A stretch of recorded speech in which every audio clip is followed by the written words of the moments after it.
What's up, YouTube? This is Too Raw for TV. I'm gonna go ahead and continue with this top 10 role player series that I've been doing. Just do a brief recap. At number 10, I had AC Green. At number 9, I had Draymond Green. I know it's a very controversial pick. A lot of people didn't agree with that. At number 8, I had the great Frank Ramsey. At number 7, I had Danny Ainge. At number 6, Lamar Odom. At number 5, I had Michael Cooper. Number 4, Bobby Jones. And number 3, I have Derek Fisher. Derek Fisher played 18 seasons in the NBA. He played for a plethora of teams: the Lakers, played for the Thunder, played for the Jazz, the Warriors, and I think he played briefly for the Dallas Mavericks.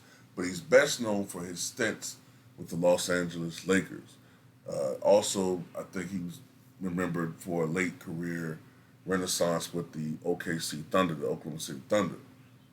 Altogether, he won 5 NBA championships and appeared in 8 NBA finals. He appeared in the finals in 2000, 2001, 2002, 2004, 2008, 2009, 2010, and 2012 with the Thunder.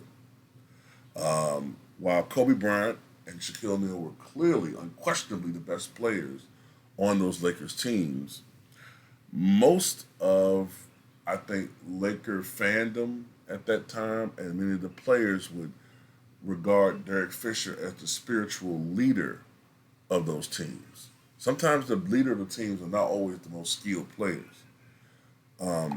Even Kobe listened often to what Derek Fisher had to say. Derek Fisher was not the best player, but he was one of their most clutch performers, obviously. And man, when you think about it, man, the Lakers had some Hall of Fame role players on that team, you know. But anyway, Derek Fisher. When I think of Derek Fisher, I think of the guy that I hated almost the most on those Lakers teams because I'm not a Laker fan.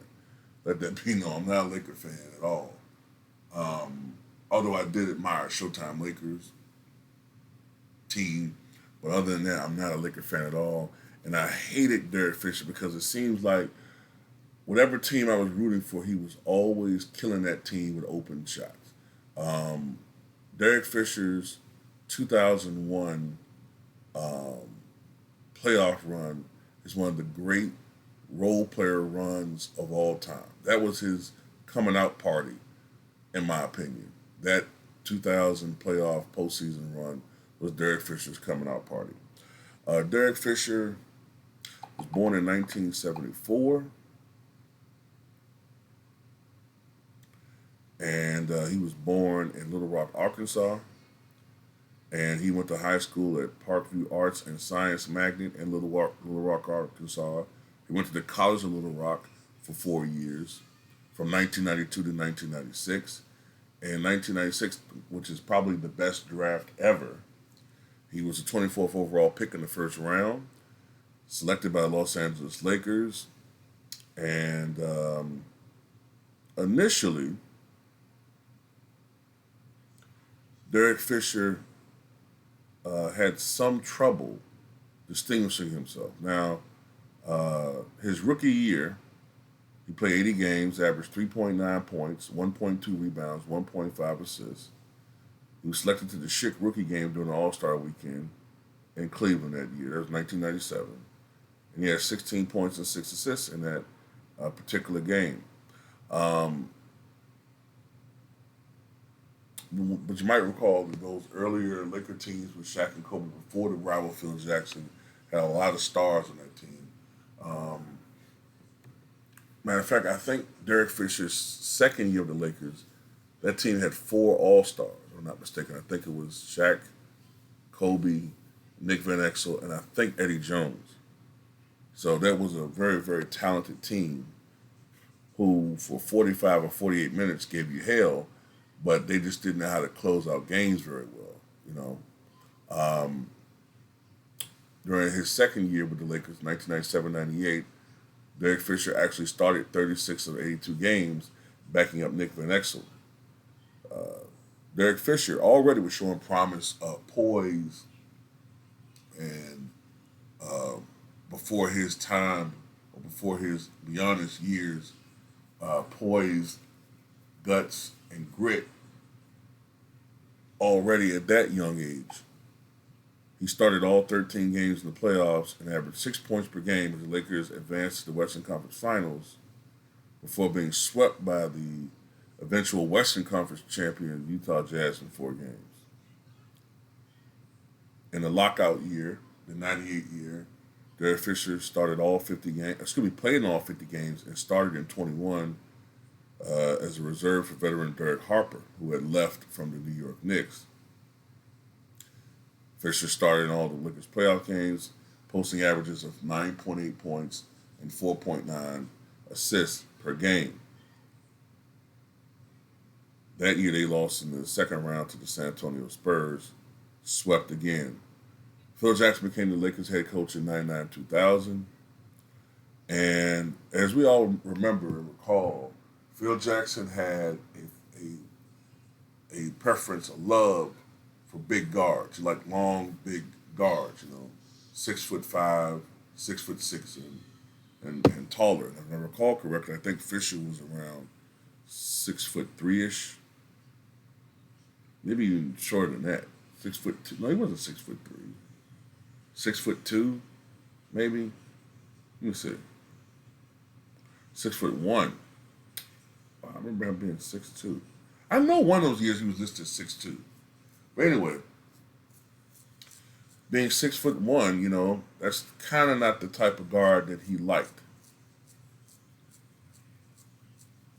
At that particular time in his career, Derek Fisher was also not noted for his outside shooting, which kind of flies in the face of how we think of him in the championship years. But he was not a good shooter. And being smaller, he lost minutes. He lost time to Ron Harper.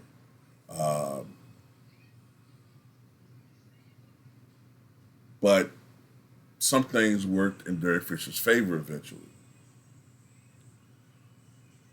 Ron Harper was starting to get older. And Fisher worked vigorously on his shooting during the offseason of 2000. And during the 2000 championship year, he won a championship with that team, but continued to work on his shooting. In the 2000-2001 season, I think, if I remember correctly, I'm looking this up right now, Ron Harper suffered an injury.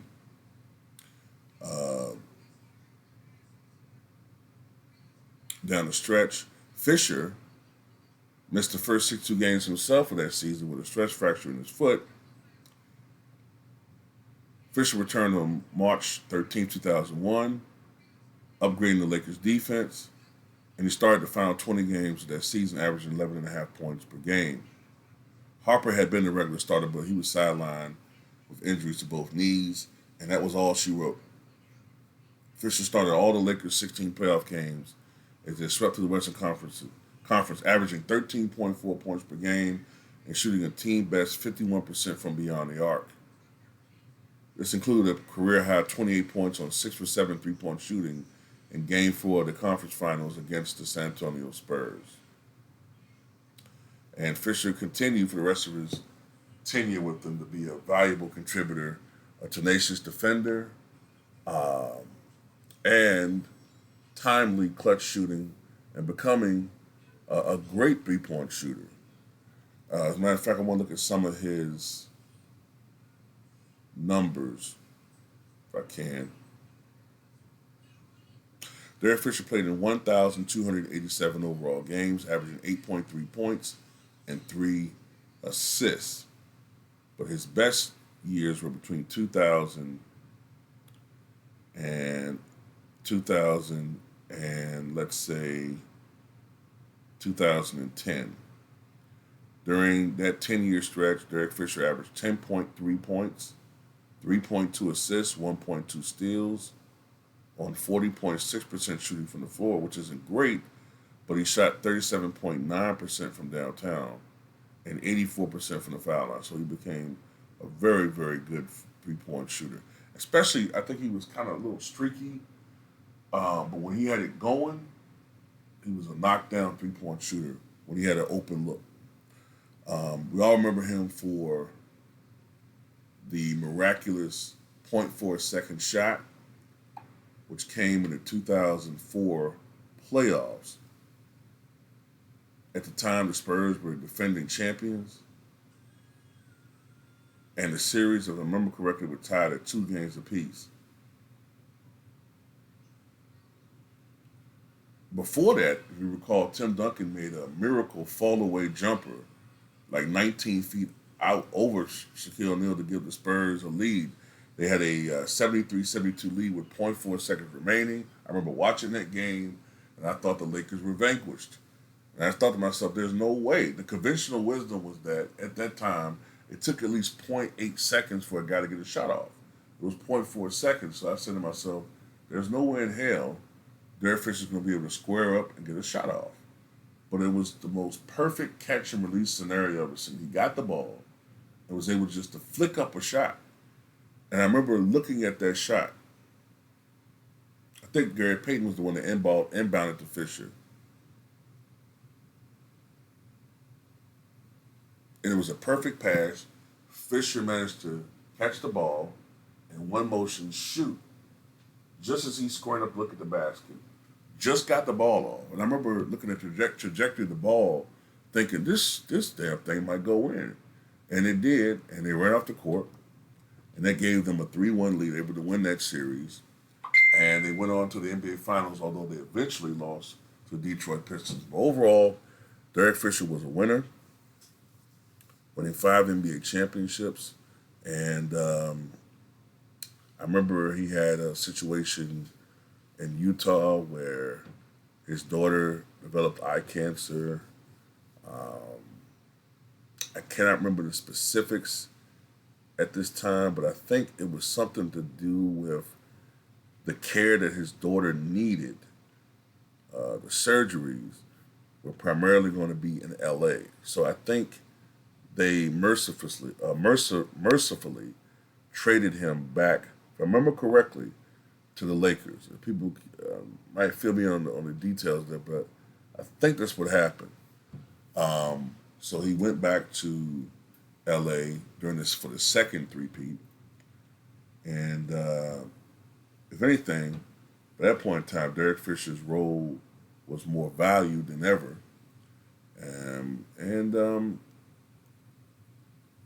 I just remember him being a guy that it seemed like he always made the right play, whether it was